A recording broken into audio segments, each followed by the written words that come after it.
Bonsoir à tous, bienvenue à ce flash d'information.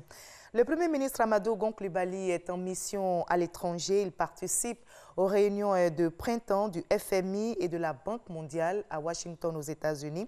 Il multiplie les rencontres avec des investisseurs. Il a eu une séance de travail avec la MIGA, l'institution financière en charge de la garantie de l'investissement et qui entend renforcer son appui aux initiatives des secteurs privés internationaux vers la Côte d'Ivoire.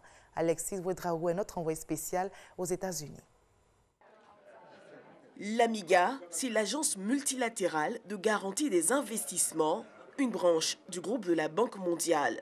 Sa mission principale, accroître l'investissement direct étranger et apporter des solutions d'assurance aux investisseurs et prêteurs contre les risques politiques. Ce samedi, à Washington, la vice-présidente Keiko Honda a une séance de travail avec la délégation ivoirienne.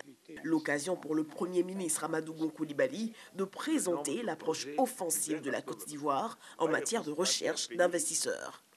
La transformation de l'anacarde est une vraie question. On a environ 6% de transformation donc, de notre anacarde.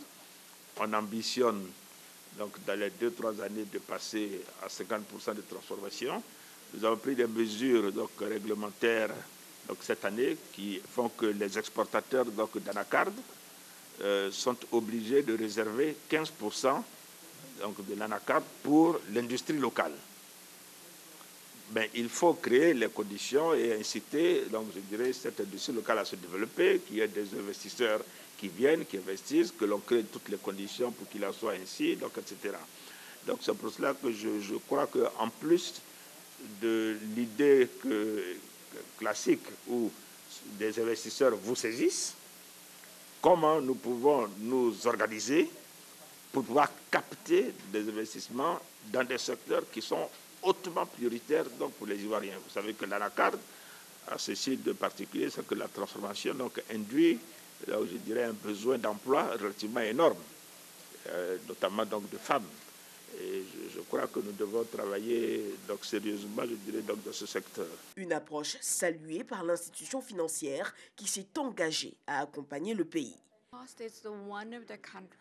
La Côte d'Ivoire est la deuxième destination en termes d'investissement en Afrique au sud du Sahara.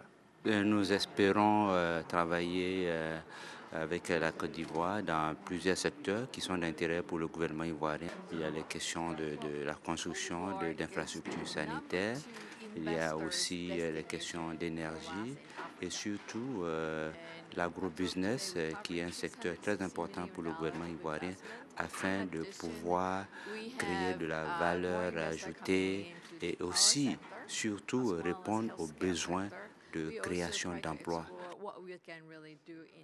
Autre temps fort de cette journée, la signature de l'accord d'un montant de 107 milliards de francs CFA accordé par la Banque mondiale à la Côte d'Ivoire pour booster le secteur anacarde.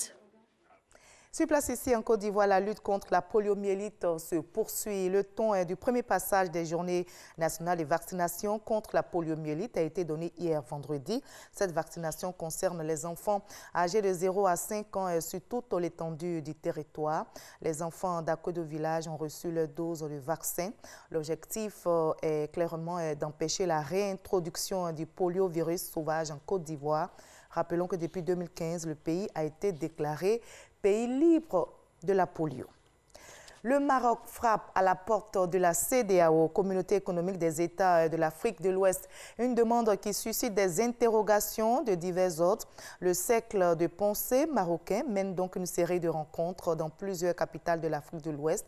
Après Dakar le 29 mars dernier, c'est au tour d'Abidjan d'abriter les échanges sur la problématique de l'adhésion du Maroc à la CEDEAO en partenariat avec le CIRES, Centre ivoirien de recherche économique et sociale.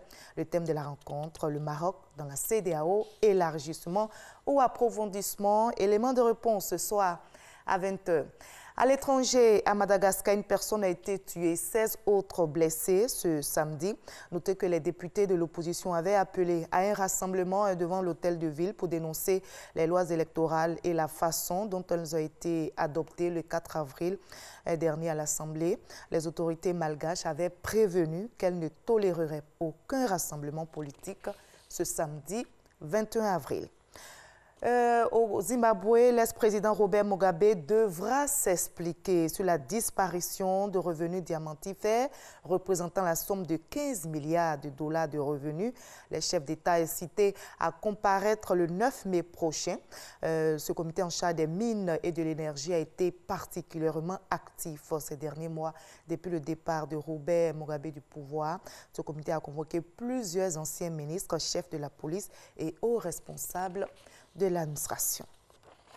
Nous sommes samedi aujourd'hui, nous aurons notre page culture. Notez qu'Abidjan vibre au rythme du festival des musiques urbaines d'Anoumabo depuis quelques jours. Vous avez compris, il s'agit bien du FEMIA. La 11e édition a démarré le mardi 17 avril dernier et refermera ses portes demain dimanche à Korogo avec un concert du groupe Magic System.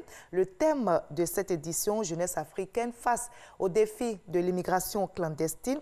Alors pourquoi le choix d'un tel thème au FEMIA? Quel message des Gaou magiciens à la jeunesse africaine? Pour tous les éléments de réponse, suivez la page culture. Notre invité est Assalfo du groupe Magic System. À tout à l'heure à 20h.